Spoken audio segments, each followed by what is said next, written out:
Hello, beautifuls. I'm sure most, if not all of you, have heard the saying, where attention goes, energy flows. And it's funny, I just saw people rolling their eyes, which is true. It sounds kind of cliche, doesn't it?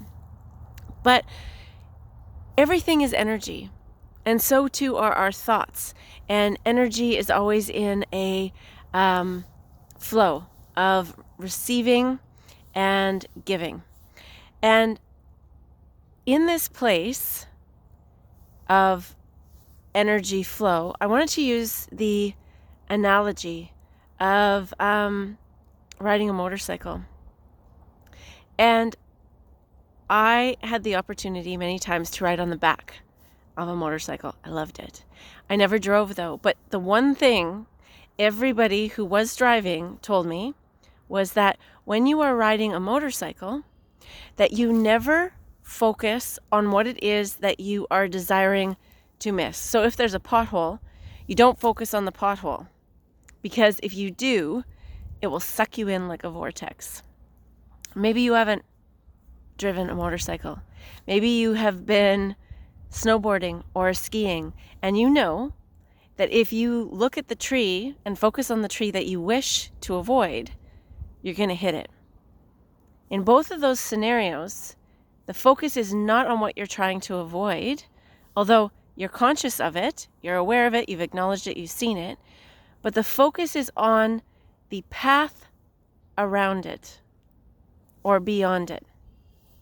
And when we look at the conditions that we are living in today, we are being bombarded by fear, doom, and gloom. And every time we turn around, we are hearing that there might be another catastrophe, or that there might be more mandates, and so on and so on. We could choose to have that as our focus. And if we do, we will continue to be gripped in a place of fear, a place of restriction, a fear of separation and loss.